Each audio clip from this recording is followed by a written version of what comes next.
Este episodio es traído a ustedes gracias a Doppler. En Disruptivo TV utilizamos Doppler para todo nuestro email marketing y nos permite llegar a nuestra comunidad de forma directa, rápida y personalizada. Además, nos permite segmentar audiencias, viralizar campañas en redes sociales y medir nuestros resultados. Tú también puedes hacer email marketing y crear tu propia cuenta totalmente gratis y sin límite de envíos en Doppler. Además de todo, por ser parte de la comunidad Disruptivo, tendrás acceso a descuentos y beneficios especiales. Solo tienes que entrar a bit.ly/Doppler Disruptivo.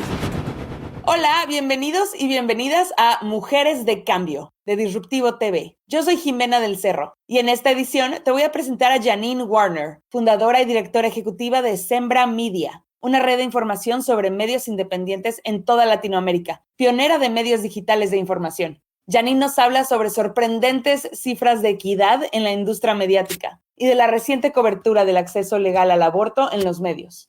Vamos a escucharla. Janine Warner, CEO de Sembra Media. Empecemos por platicar. ¿Qué te motivó para ser periodista al inicio de tu carrera? Wow, pues varias cosas. Primero, siempre me gustó tomar fotos, hacer entrevistas con gente, hablar con gente de cualquier tema, me fascinaba. Y escribir, era algo que siempre recibí muy buenas marcas en la escuela por estas áreas. Entonces para mí fue como lógico combinarlos y contemplar. Y al empezar a enfocar en periodismo, empecé a realmente darme cuenta del poder del periodismo, la importancia en el mundo de contar historias, de representar comunidades, de informar a gente para que puedan vivir mejor en el mundo, de vigilar los que tienen poder para asegurar que no tomen ventaja de los que no tienen tanto poder. Muchas de las cosas que animan gente a ser periodistas y trabajar muy duro como periodistas, hasta arriesgar vidas, también me inspiró y me animó. Entonces, en la universidad mi enfoque principal fue periodismo, pero tenía como segundo español. Entonces estudié muchas clases de español y hasta viajaba en América Latina un poco un verano. Pueden imaginar que como gringa, tan blanca, viviendo bien ahora, crecí con muchos recursos, pero la verdad mis papás fueron muy humildes. Habían estudiado, pero fueron como hippies en Estados Unidos, los de los 60s, un poco menos estables, y no tenían mucho dinero porque estaban luchando en contra de algunas cosas y se sentían mejor así, no sé cómo explicar todo de mi juventud, pero fue más complicado que muchos de mis compañeros de este país. Y la verdad, yo tengo muchísima suerte que gané becas para poder estudiar en la universidad. Siempre me fascinaba aprender y estudiar y tenía suerte en ganar becas. Enfocarme más en periodismo abrió el mundo. Yo crecí en Michigan, en medio de Estados Unidos. Ninguno de mis papás había viajado mucho. Nadie más en mi familia habla otro idioma.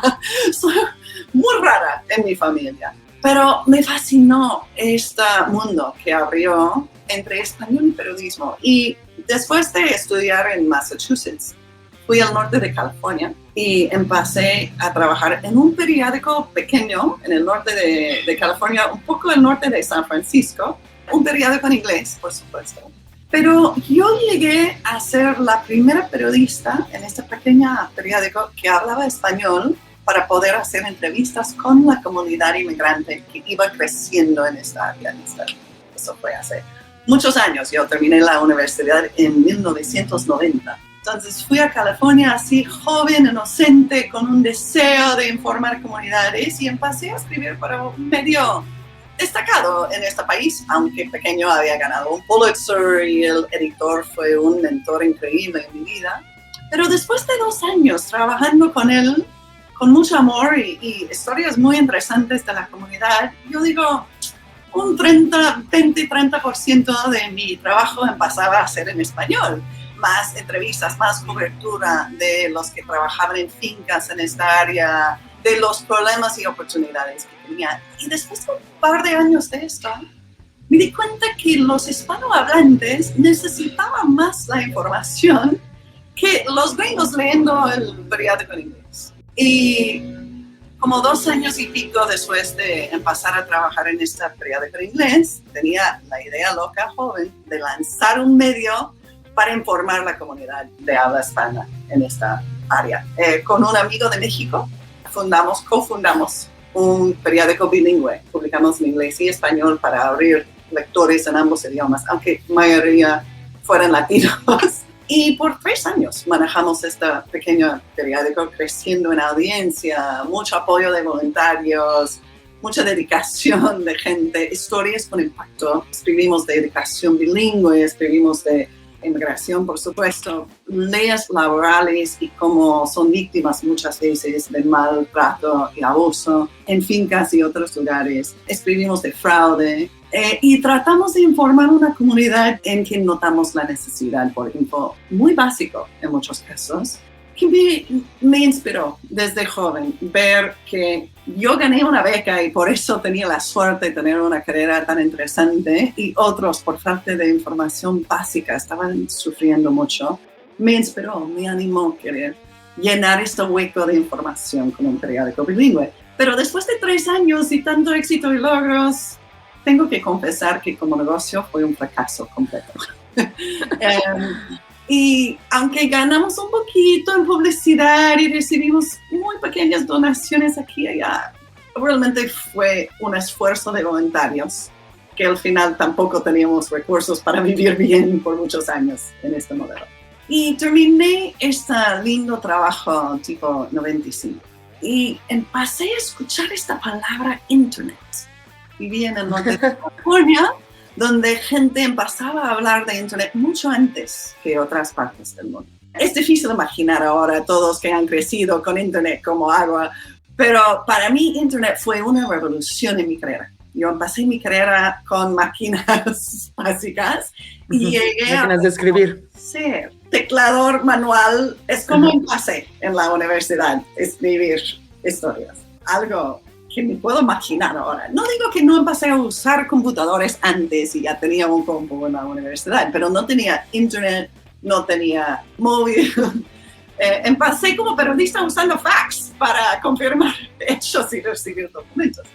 Y cuando lanzamos este periódico en español, la única opción fue papel. Y el gasto principal fue imprimirlo. Pagamos más por imprimirlo que pagamos a cualquier miembro del equipo, pero mucho más.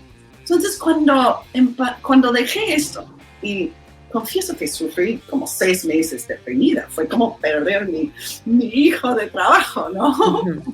Fue algo en que dediqué 100% de mi atención, tiempo, todo por 3 años.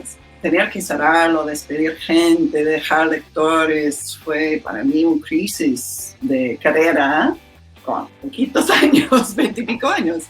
Entonces, cuando empecé a escuchar Internet y ver sitios web, los primeros sitios web comerciales, deben entender, en 95 es el primer año que en Internet fue posible hacer sitios web comerciales. Antes de eso todo fue académico, científico, el Internet tiene muchos años, pero el web, sitios web comerciales, desde medios hasta Amazon, que ni había contemplamos en 95, ¿qué pasó allá? Y yo empecé reconociendo que poder publicar en Internet y imaginando llegar a una audiencia como televisión, pero con esta interactividad, con esta habilidad de publicar tan barato. Un sitio web costó como $20 y imprimir el periódico fue miles. Entonces me di cuenta que podría ser un modelo muy distinto. Pero en 95 no hubo nada en el Internet como periodismo en español. Claro, sí. Mi amigo de México, con quien seguía hablando mucho después de cerrar el periódico juntos, dije, bueno, voy a usar el Internet para hacer lo que hicimos en el periódico en el futuro. Me dijo, ¡ay, loca! Ay, no hay latinos en este Internet, es para gringos científicos. Que fue la verdad en esta. Muchos hombres blancos y poco más. Claro. Pero sabemos ya que transformó completamente el mundo. Pero en 95, con pocas opciones, empecé a estudiar Internet. ¿Qué es HTML? ¿Por qué eso importa? Llegué a ser más techie que imaginaba. Estudié tecnología por primera vez, usando mis habilidades como periodista para aprender sobre tecnología. Siempre me gusta decir, la mejor carrera de estudiar en el mundo es periodismo, porque aprendas cómo aprender. Y esto te prepara para cualquier cosa que cambie en el mundo. Todo que hago hoy en día no no existía cuando estaba en la universidad. Tenían estas máquinas manuales por falta de plata. Teníamos compus, pero en un centro especial. No todos tenían compus personales.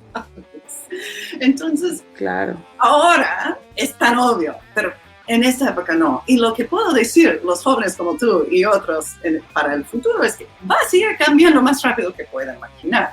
Y siempre tienen que estar pensando en seguir aprendiendo.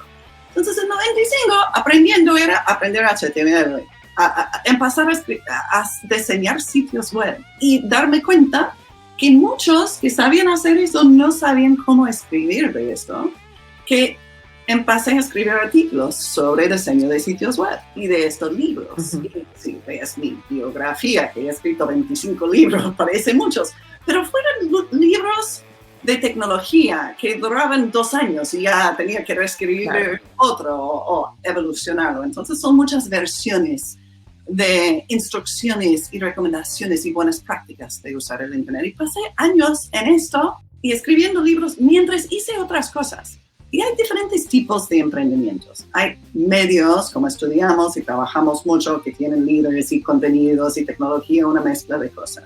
Y hay consultores que muchas veces trabajan solitos, a veces dando servicios, enseñando. Yo llegué a ser una emprendedora en esta época de mi vida, combinando escribir libros, hacer presentaciones. Muchos libros. Escribiste muchos libros. ¿25? ¿Tienes 25 libros? 15 años, escribí 25 libros. ¡Wow! Gané algo de plata con estos, pero era como un tercer parte de mi negocio. Otra parte era una agencia de diseño de sitio web en que yo hice parte del trabajo y tenía otros consultores ayudándome con cosas. Y otro fue hacer clases, presentaciones, keynotes, que me pagaban también. Y fue un círculo excelente, porque mi libro me destacó como experta, me invitaron a hacer la presentación y al final me pidieron hacer su sitio web y no tenía que vender. Mis libros vendían mis servicios. Fue un excelente combo y recomiendo a los que piensen en ser solopreneurs, quiero decir, que trabajan solos como consultores. Este modelo funciona bien. Un tipo de contenido, un tipo de presentación o taller y un tipo de servicio combinado es un buen modelo. Entonces, por años hice eso, pero un día recibí una carta de un profesor de la Universidad de Massachusetts diciendo que estás muy contenta en California, pero hay un trabajo en Miami que me hizo pensar en ti. Y leí la descripción, fue 1998. Y estaban buscando a alguien para ser el managing editor, editora líder del equipo de periodistas digitales que publicaran los diarios del Miami Herald en inglés y español todos los días. Fue un puesto bien pagado, importante, y para mí realmente, fuera de que había destacado mi carrera como autora, como periodista fue un avance dramático en mi carrera, que por una combinación de habilidades logré ganar. Entonces me pagaron todos los costos de mover de California a Miami. En esta época el Miami Herald tenía más de 2,000 empleados, ganando millones de dólares al año. Y en el departamento de Internet tenían 50 personas. Y yo empecé liderando un equipo de 12 periodistas en inglés y español, publicando los contenidos, haciendo las reuniones de los 2 diarios. Fue fascinante. A veces ni parecieran los 2 diarios, porque lo que le interesa a la comunidad es que habla español e inglés. Muchas veces es muy diferente. Y nuestro trabajo fue como contemplar cómo reproducirlo en Internet. Años después hay una transformación, mucho menos gente en el Miami Herald en total, y Internet es mucho más integrado con lo que hacen en todo. En esta época hubo un grupo de Internet, un grupo de periódico, y yo tenía que negociar entre ambos. Después de un año manejando los 12 periodistas, me promovieron a directora de este grupo, de todos los 50 personas, y tenía que liderar los de ventas, diseño, tecnología y otras cosas. Y en esta época manejaba un presupuesto de $6 millones anuales para esta parte de una organización enorme en que era un pequeño parte.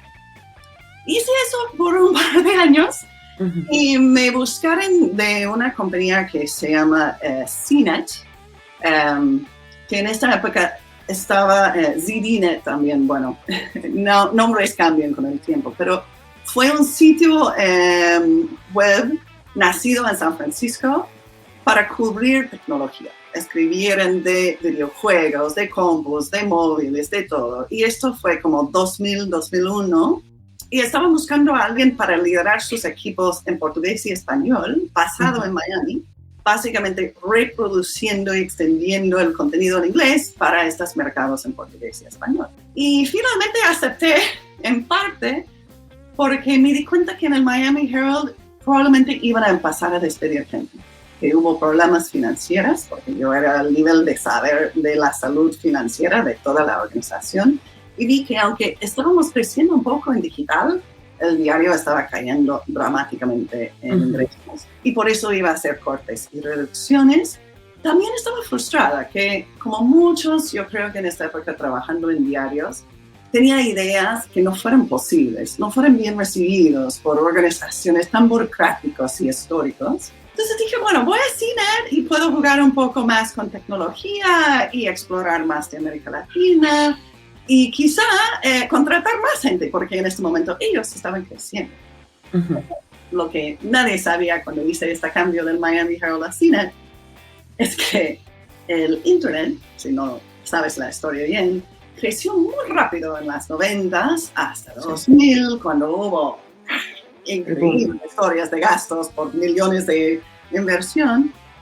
Y en 2001 y 2000 hubo una caída de Internet tan dramática. ¿En serio? Que de estas jóvenes iniciativas se murió. Y entre ellos, CNET, que habían pasado programas en muchas partes del mundo, incluso América Latina, en Miami, decidió cerrar todas sus organizaciones fuera de San Francisco. Hoy en día hay otra versión en español que nació muchos años después. ¿A qué se debió esa caída? Bueno, historia de Internet. En 2000 hubo una burbuja de Internet. Hubo tantas compañías mal contempladas en un mercado que estaba creciendo tan rápido que muchos inversores empezaban a poner dinero en malas ideas. Y millones y millones y millones de dólares en inversión llegó a compañías como uno muy famoso, Pets.com, un sitio de mascotas de Estados Unidos que tenía publicidad en televisión con una muñeca mascota chistosa, que llegó a ser una broma porque gastaron cientos de millones de dólares en publicidad y al final cerraban en bancarrota. Y en 2000 empezamos a ver muchas compañías que tenían como promesa de crecer, hacer Google o Facebook. En esta época ni teníamos Google y Facebook, recuerdo, bueno, Google quizá. Pero no, el Internet no era tan maduro como ahora. Y creció muy rápido y se cayó muy dramáticamente, perdiendo millones para muchas compañías. Y muchas compañías cortaron en medio de una expansión. Entonces, CNET estaba extendiendo el mundo y cortó todo. Entonces, yo, en mi carrera, regresando a mí personalmente, salí del Miami Herald para escapar a un lugar donde iban a despedir gente. Claro. Fui a CNET y 6 meses después cerraban todo y tenía que despedir todo el equipo. Oh. Jamás voy a hacer esto. En ese momento, la verdad, fue una de las experiencias peores de mi vida. Dije, nunca voy a trabajar otra vez para una compañía que me puede decir que tengo que despedir. Punto párrafo, decisión de querer. Y regresé a mi agencia de diseño web, escribí más libros, hice más presentaciones, pero ya con un nivel de conexión en América Latina ganado en el Miami Herald. Tenía amigos en varios lugares, empezaron a invitarme a Colombia, a hablar en una conferencia de diarios, a Chile, a Ecuador, a Argentina. La verdad me impresionaron la cantidad de invitaciones cada 3 meses. Fui a un país en América Latina para dar una charla sobre periodismo digital o hacer una intervención en un diario ayudándoles con transformación digital como había intentado en el Miami Herald y donde había aprendido mucho de esto y seguí aprendiendo. Pero también me mantenía de mi agencia, mis libros, etc. Y casi fue 2 carreras, uno en español y otro en inglés. Claro. Y poco a poco. No, y una cobertura inmensa porque cubres toda América Latina, ¿no? Entonces te enterabas de todo lo que sucedía. Me gusta esta visión, pero quizás es más honesta decir que tenía un negocio ya establecido de diseño de sitios, libros, presentaciones, que fue fácil reemplazar. Pero con conexiones que me dieran una invitación a presentar cada 3 meses por un rato. Toma tiempo en pasar a tener un red suficiente como tengo ahora en América Latina. En estos primeros años, pasé como 10 años haciendo eso, con mi agencia en Estados Unidos y con visitas a América Latina, que muchas veces no me pagaban mucho para vivir aquí, pero recibí un viaje lindo, gratuito a Chile, me trataban como buena, fue fantástico. Y conocí miles de personas, porque, bueno, vas a una conferencia con 1,500 personas, eres la ponente, cenas con los otros presentadores y sales con muchos contactos interesantes. Hice eso muchas veces por 10 años y después de eso tenía un red de casi toda América Latina, contactos, amigos y más invitaciones que pude aceptar, la verdad. Empezaron a preguntar, a pedirme demasiado y tenía que dedicarme a mi propio negocio, aunque no quería. Tampoco quería seguir trabajando tanto con medios tradicionales. Nada en contra de mis amigos, dueños de diarios de América Latina o líderes de equipos muy innovadores en muchos países. Pero empecé hace como 7, 8 años a ver más y más periodistas en América Latina que habían trabajado en diarios y salido a lanzar sus propios medios. Y me hizo pensar mucho en mi juventud y mi primer emprendimiento en mis 20, de este pequeño periódico bilingüe. Como hice tantas cosas correctas, pero con nada de experiencia en negocio, fue un fracaso. Y no pude apoyarlo porque no tenía nada de dinero en mí misma. Yo era tan humilde y vivía en un sótano, en una casa. Fue muy difícil este trabajo. Y viajando en América Latina en estas conferencias, además de los líderes de diarios y televisión y radio, pasé a conocer periodistas como Luzmeli Reyes de Efecto Cocuyo en Venezuela, explicándome por qué dejó un puesto alto en un diario para lanzar un medio para decir la verdad en su país, donde era casi imposible. Conocí gente como Patricia Mercado en Conexión Migrante, informando a la comunidad de inmigrantes en Estados Unidos con un medio en México, con un presupuesto muy humilde y un impacto dramático en la información que ofreció a la comunidad que entendía demasiado bien por haber trabajado en California. Y estos líderes me hizo pensar en mí y me inspiró ver cómo apoyar. Y mi primera idea, y gracias a una conexión que la verdad transformó mi vida, hay un profesor muy destacado, si no lo conoces, Rosenthal Alves, que es profesor en la Universidad de Texas en Austin y es líder y fundador del Centro Internacional para Periodismo en las Américas, el Knight Center para Periodistas en las Américas. Cada año hacen una conferencia que muchos nombran ISAJ, el International Symposium on Online Journalism, en que invita a cientos de personas de todo el mundo para comparar innovaciones, ideas, tendencias, amenazas de periodismo y hablar. Es una conferencia divina que he asistido ya por más de 20 años. Lo conocí en el Miami Herald y me invitó cada año a su conferencia y me recomendó a muchos lugares. Y cuando empecé, muchas de las conferencias donde hice presentaciones fue por recomendaciones de Rosenthal, que es tan conocido en el mundo. Y cuando empecé a trabajar con emprendedores, pensé en él porque como parte del Knight Center de Periodismo, él ofrece cursos en línea que se llaman MOOCs, Massive Open Online Course. Y habían ofrecido cursos en periodismo de investigación, en periodismo de data, en varios temas, en inglés, español y portugués, porque Rosenthal originalmente es de Brasil y es muy trilingüe. Y yo llegué a su puerta diciendo, querido mentor, tengo ganas de enseñar una clase de periodismo emprendedor para enseñar a estas periodistas habilidades de negocio. Lo que yo había aprendido liderando un equipo en Miami Herald, trabajando en una compañía internacional, manejando mi propia agencia por años, me di cuenta que tenía algo que ofrecer y conocía a muchos más expertos que también podría ayudar. Entonces propuse una clase, un MOOC de 6 semanas, básico, desde cómo nacer hasta cómo buscar fondos, diversificar ingresos, un poco de liderazgo, un poco de cómo hacer un pitch y presentarse. Varios temas comunes en escuelas de negocio, pero no comunes en escuelas de periodismo. Y con un enfoque en periodismo. Rosenthal me dijo, bueno, me parece muy interesante, muy novato, no sé cuántos van a participar, pero vamos a lanzarlo y ver. Al final, más de 5,000 periodistas asistir en esta clase. Demasiado. Wow. Algunos con ideas, otros como los ven ya con vídeos en marcha. Y empecé a ver que hubo un movimiento mucho más grande que había imaginado.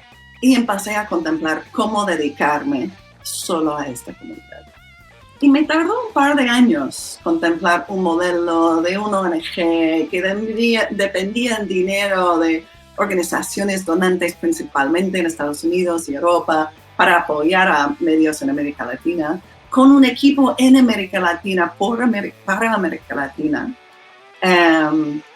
Y en 2015, con una compañera de Argentina, Michal Strebner, cofundamos juntas Sembra Media y empezamos a contratar embajadores en todos los países, mapear los medios, estudiar, entender el mercado y poco a poco ofrecer más y más iniciativas, entrenamiento y programas para apoyarles. Y hoy en día Sembra Media va creciendo rápido.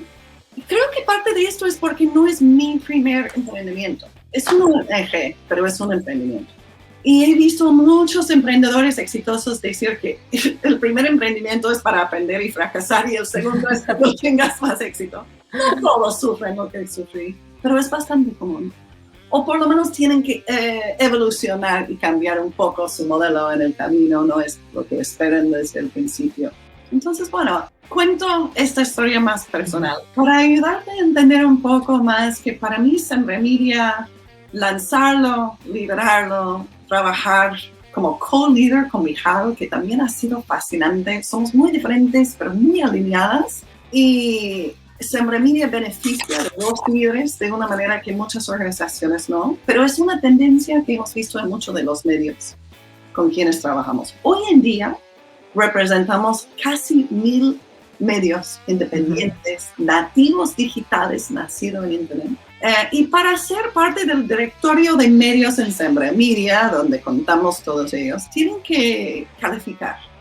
Los embajadores de cada país revisen sus peticiones o los buscan, escriben los perfiles y confirman que operan con contenido original, cierta transparencia, cierta independencia, algo de valor social. Puede ser fútbol feminista o fútbol, o puede ser economía feminista. O puede ser un sitio de turismo que también apoya un sitio medio ambiente en Bolivia. Es un ejemplo real. Estamos abiertas a temas, somos apolíticos, es decir, progresista, conservador. En cada país tenemos diferentes definiciones. Lo que buscamos son voces independientes, que implica que no son 100% patrocinados por gobiernos, ni corporaciones, ni partidos políticos. Y por eso enseñamos la importancia de diversificar ingresos, no depender solo en grants, o solo en publicidad, o solo en otra cosa, pero tener 2, 3, 4 fuentes de ingreso para poder sobrevivir mejor y ser más independiente de cualquier persona que puede tratar de manipularte con dinero. Interesantísimo, interesantísimo. Qué trayectoria tan impresionante. Y ahora dime, supervisando todos estos medios, ahora sí que manteniendo ojos en toda Latinoamérica a través del periodismo independiente, ¿cuáles son los problemas de género que más se acentúan en Latinoamérica? Recientemente se dio un paso importante en México hacia la legalización al aborto, contrario a lo que pasó en Texas, ¿no? Que ahora se restringe más. Y yo sé que este es un tema también muy fuerte en Argentina y en Chile, pero ¿cómo es esto en Latinoamérica? ¿Qué otros problemas hay? El problema del aborto, ¿cómo se está manejando? ¿Qué has visto tú? Wow. Bueno, hay mucho en esta pregunta, perdón, estoy como ya pensando en esto. Primero, tengo un equipo muy feminista y muy de América Latina. Mujeres que ponen verde en sus perfiles en Argentina y conocen mujeres en México diciendo ni uno menos. Este movimiento que muchos dicen pasó en Argentina, llegó a México, yo creo que hubo una conversación muy interactiva entre mujeres en toda la región, que hace unos años empezaban a decir, ya, no más puede desaparecer mujeres en la calle y se quejamos, no más puede violencia contra mujeres. Aborto es ilegal y ni podemos conseguir otras opciones para prevenirlo. Jamás vamos a ver mujeres en la cárcel en países que quizás ni tenían un aborto, pero no pueden probarlo. ¿Cómo es este mundo? Y yo estoy diciendo palabras que he escuchado de muchas mujeres en conferencias de periodistas, en programas de entrenamiento de mujeres líderes, diciendo: estoy lanzando un medio digital nativo enfocado en género, en violencia en contra de mujeres, en la importancia de tantas cosas. Y en los últimos 10 años han nacido tantos nuevos medios que están bien representados en nuestro directorio de Semper Media, que cubren estos temas. Que no hay duda que los medios independientes en nuestro directorio y comunidad han tenido un impacto en el progreso de esta conversación y hasta cambios de leyes que hemos visto en el camino. Estoy 100% segura. Y no quiero subestimar los diarios y otros medios que han cubrido esto, pero históricamente muchos medios tradicionales no cubrieron estos temas por miedo, por tabú, por sus propios vistas conservadores en contra de estos derechos humanos que muchos pensamos que aborto es un derecho humano, especialmente con la vida de la mujer. La pregunta, por favor, hacer estrictos límites ni tiene sentido para mucha gente. Pero obviamente es un tema muy controversial y muy polarizado, y en Estados Unidos yo creo que mostramos con los cambios no tan progresivos recién en Texas y otras partes de mi país, que somos un país dividido en que hay mucha negociación y conflicto, ida y vuelta en las leyes. Pero en paralelo veo un crecimiento en este movimiento en América Latina que me fascina.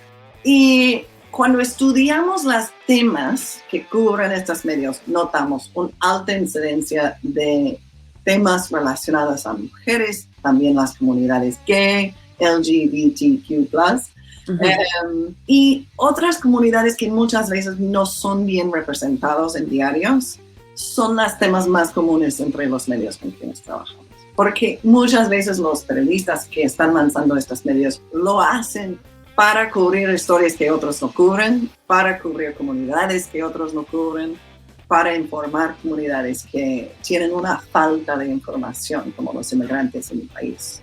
Entonces muchos hablan de desiertos de noticias, donde no hay noticias locales sobre qué pasa en tu escuela, con tus representantes locales. Sin esta información es muy difícil participar en tu propio democracia. Entonces, el hecho de que muchos medios, muchos periódicos impresos, diarios, locales, van cerrando en el mundo por falta de ingresos, hace aún más importante, en mi opinión, estos pequeños nuevos voces naciendo, claro, no solamente cubren desiertos de noticias locales, cubren temas como mujeres, como medio ambiente, que no reciben tanta atención en otros medios. E incluso es la razón que lanzan sus medios. Y eso me inspira. Y el hecho de que arriesgan no solamente sus carreras, arriesgan sus vidas en muchos casos para hacer este trabajo. Claro, no únicamente, pero en especial mujeres periodistas, los índices de violencia son altísimos, ¿no? Bueno, hay muchos estudios sobre violencia en contra de periodistas y claramente hay una alta incidencia en contra de mujeres periodistas. En nuestros estudios hemos encontrado, por ejemplo, que medios que cubren aborto reciben más ataques digitales, simplemente por el tema. Es notable en nuestros estudios. Hay otros temas también que atraen atención, y si escribes sobre narcos hay otros riesgos.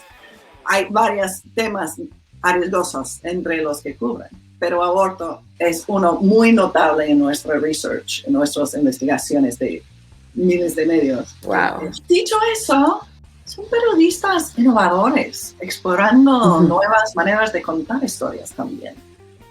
Vemos muchos podcasts naciendo en América Latina, uso de redes sociales muy innovador, sitios satíricos, gente usando ilustraciones para hacer periodismo visual y explicar temas muy complejos de manera más simple. Eso también notamos una alta incidencia de este tipo de innovación entre los medios también. Me gustaría hablar de algo que noté en Sembra Media. A la hora de ingresar en la página a la base de datos, hay mucho hincapié en un índice en particular de el género de los fundadores de estos medios en Latinoamérica. Y es muy alto el porcentaje de medios creado por mujeres. ¿Nos puedes hablar de eso? Dinos qué tan alto es y pues qué impacto tiene esto. Me fascina esto. La verdad no estábamos buscando este número. Lo encontramos y nos sorprendimos igual. Y muy temprano. Hicimos un estudio en 2017 y empezamos a analizar fundadores de medios. Y encontramos, y hasta hoy es bastante consistente, tras 1,000 medios en el directorio, la alta incidencia de mujeres líderes. Es decir, de todos los fundadores de estos medios. Y en muchos casos hay 2 fundadores, como Michal y yo en Sembra Media, a veces más, a veces una persona es el fundador. Pero hay muchos casos de equipo, de fundadores o 3 o 4. Claro. Cuando contamos todos estos fundadores y contemplamos por ciento hombres y mujeres, encontramos que más de 40% son mujeres. Y yo digo que debe ser 51% porque ese es el porcentaje de mujeres en el mundo, pero 44% en este momento en el directorio. Este número varía porque el directorio va creciendo y también si un medio deja de imprimir por 6 meses, lo sacamos del vista público. Entonces los casi 1,000 medios que están en el directorio están activos y 44% de ellos tienen fundadores mujeres. Y la verdad, vamos buscando otros estudios de medios tradicionales para comparar, porque en general cuando hacen estos estudios de géneros en periodismo, investigan editores y periodistas, ni contemplan investigar los dueños, porque casi todos son hombres. Claro. El único estudio que te puedo mencionar con datos es uno que encontré en México, que nos mostró que menos de 1% de los dueños de televisión y periódicos son menos de 1%. Son mujeres, menos del 1% son mujeres. En México, por un estudio que encontré hace años. Y hay pocos estudios de dueños de medios y su perfil. Pero en nuestro estudio de estos medios nativos digitales, la mayoría con líderes periodistas, 44 son mujeres, 44%. Esto por muchas razones, que es la pregunta obvia que me hace, ¿por qué? Bueno, algunos lo hacen por lo que mencioné. Luz Melegrías dejó de trabajar en el gran diario en Venezuela para poder contar la verdad de la política de su país. Pero en el camino escribió una historia muy ilusionante sobre el concurso de belleza Miss Universe y cómo las venezolanas participando fueron básicamente esclavas a hombres ricos para poder participar. Una historia que llegó a atraer atención del New York Times, que también publicó la historia basado en su estudio. Porque en esta época Donald Trump era tan famoso por estos concursos. Sí. Llegó a ser una historia interesante. Entonces ella notó esta historia antes de otros y ayudó a que llegó al mundo. Y hay muchas historias como esta. En otros casos he hablado con mujeres que dicen, bueno, tenía que trabajar todo el tiempo, no me respetaron que tenía una familia, una vida. Pero ojo, los que son emprendedores aprenden rápido que para tener éxito usualmente trabajamos muchas horas extras. Algo que no podemos y no debemos tener espacios de descanso. Pero hay un alto nivel de trabajólicos entre emprendedores con razón y es un trabajo muy exigente. Entonces, dejar tu puesto para trabajar menos como emprendedor a veces no es como esperan. Claro. Por supuesto, tienen más flexibilidad y más opciones de cómo gastan su tiempo y quién hace qué en sus equipos. Diferentes estilos de liderazgo y no solamente por ser periodistas, por ser mujeres, también por ser periodistas. Entonces, los líderes de los medios que estudiamos son diferentes que líderes de muchos otros medios tradicionales, porque la mayoría de los medios tradicionales tienen como líderes negociantes, principalmente, o gente que subieron por el lado de ventas, ganando dinero para el medio y llegando a ser líder. Y hay un editor principal liderando noticias, pero usualmente no tiene tanto control. En nuestro mundo de medios, los líderes son periodistas. Y lo bueno de esto es que están altamente enfocados en periodismo, tienen una ética periodística impecable en muchos casos. Pero lo bueno de esto es que no tienen casi nada de experiencia en negocio y hay una razón que líderes de organizaciones son negociantes, porque hay cosas que necesitas saber para desarrollar una organización central. Y así llegamos otra vez a la misión de Sembra Media, que es estudiar las buenas prácticas y ayudar a todos los emprendedores a aprender entre sí de las fuentes de ingreso que funcionan, de las estructuras de equipos que funcionan, de las prácticas que parece atraer más audiencia y tener más impacto. Y con esta misión estamos tratando de balancear este enfoque periodista que admiramos tanto de gente como los medios, a pensar más en el negocio. Y cuando empecé a trabajar con Luz Meli en mi clase MOOC del Knight Center, estaba en esa época muy enfocada en periodismo y dinero era como, no, pero es el enemigo y hay mucha corrupción. Sí. Que es el caso para muchas mujeres, ¿no? Las mujeres tienen cierta reserva en cuanto a abordar temas de finanzas personales. ¿Y qué pasó entonces, Janine? Hay un doble factor. Mujeres no nos enseñan cómo hablar de dinero ni pensar en su valor. Y periodistas nos enseñan que dinero es algo malo, que ni debemos hablar con la gente de ventas y negocio. En medios tradicionales hay un pared entre estos equipos con razón. No quieres que alguien de ventas llegue a una periodista y diga, escribe sobre mi cliente. Esto no lo permitimos por razón.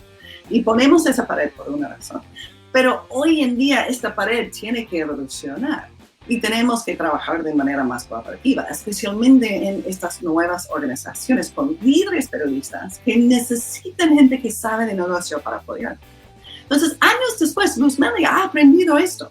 Ha crecido un equipo, ha ganado mucho más plata y hoy en día ella dice, dinero primero.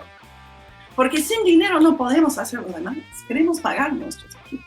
Y siempre digo, si tu esperanza es ganar millones de dólares con un emprendimiento, hay otras áreas probablemente más lucrativas. Pero si tu intención es hacer periodismo de alta calidad, informar comunidades, cambiar sus comunidades por mejor, ser mujer líder de un medio, estamos aquí en Sembra para decir, tienen el derecho de vivir bien mientras lo hacen, de poder pagar sus equipos bien para que puedan hacerlo mejor, de poder comprar los recursos que necesitan. He escuchado fundadores de medios en lugares tan peligrosos como Honduras decirme, bueno, es que siempre pensamos que pagar un chofer o un taxi era un gasto muy caro hasta que en un bus nos robaron las cámaras. Claro, salió carísimo. Y yo estoy aquí porque no creo que periodistas deben tener que escoger un bus con sus cámaras por falta de centavos por el bus. Deben tener dinero para comprar las mejores cámaras y pagar sus cosas. Entonces tratamos de ayudarles, evitar el problema de mi juventud. Y si conoces Mijal, la otra lado de Sembra, vas a ver que tiene una historia parecida en Argentina. También era emprendedora joven de un medio. Tenía que cerrar su revista de cultura por falta de papel en Argentina con una crisis del gobierno. Muy diferente la razón, pero muy parecido al impacto. Se dio cuenta que tenía que aprender más. Y ahora en su segundo emprendimiento conmigo, también va organizando el equipo, ayudándonos a crecer. Y ella y yo compartimos el liderazgo de un equipo que el año pasado pagamos más de 100 personas trabajar en Sembra. Pero tenemos un equipo operativo como tiempo completo de como 10 personas y un equipo de consultores que nos ayudan tiempo parcial en muchos lugares con muchos proyectos que requiere mucha coordinación, pero también es muy flexible y tiene mucho más impacto que nuestro presupuesto usualmente puede hacer. Mi última pregunta es, ¿cómo podemos hacer que la cobertura de los medios sea menos un club de Toby y esté menos... ¿Cómo podemos hacer para que a la hora de abrir un medio digital no encontremos solamente información en la que los hombres sean las fuentes de información, en la que siempre los entrevistados sean hombres? ¿Cómo podemos hacer que estos medios sean más representativos para las mujeres y equitativos de género? Bueno, yo creo que hay mucha gente en el mundo luchando para ayudar a que haya más voces de mujeres en las páginas de diarios, los shows de televisión, de noticias.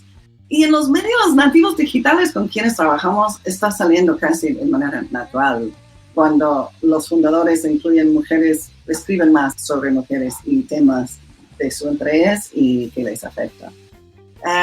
Igual hay varias iniciativas, creo que te mencioné, hay un proyecto de GK en Ecuador de mujeres líderes que pueden ser fuentes de historias de otros periodistas para que dejen de decir, no encuentro una experta científica, solo hay hombres científicos. Pues hay ahora en Europa y en América Latina listas de mujeres que periodistas pueden usar como referentes. Gente tratando de cambiar esto al nivel más global con estas iniciativas. Simplemente hacer editores más conscientes y ver más mujeres en lugares de poder. Es una evolución que va en esta dirección de más cosas. Pero claramente hay una falta de representación, pero no solamente de mujeres. Comunidades indígenas casi no se habla en los grandes medios. La comunidad que muchos asuntos de violencia en contra de mujeres escapan de estas partes, en todos los países. Entonces esos medios con líderes mujeres tienen otro impacto, porque tienen otro impacto desde su nacimiento. Pero cómo cambiar el gran ecosistema de medios es mucho más allá de mi poder, pero te puedo decir que no soy la única con esta visión y hay varias maneras en que gente está luchando a hacer eso. Janine, muchísimas gracias. Buenísima entrevista. Muchísimas gracias por tu tiempo de nuevo y espero que sigamos en contacto para hablar más al respecto. Esa fue Janine Warner, periodista y fundadora de Sembra Media. Gracias por escucharnos. Mándame tus comentarios y sugerencias por Twitter, @disruptivotv o @JimenaDCL. No te pierdas el próximo episodio de Mujeres de Cambio, con nuevas historias de mujeres que crean empresas exitosas, pero no sin algunos retos. ¡Hasta pronto!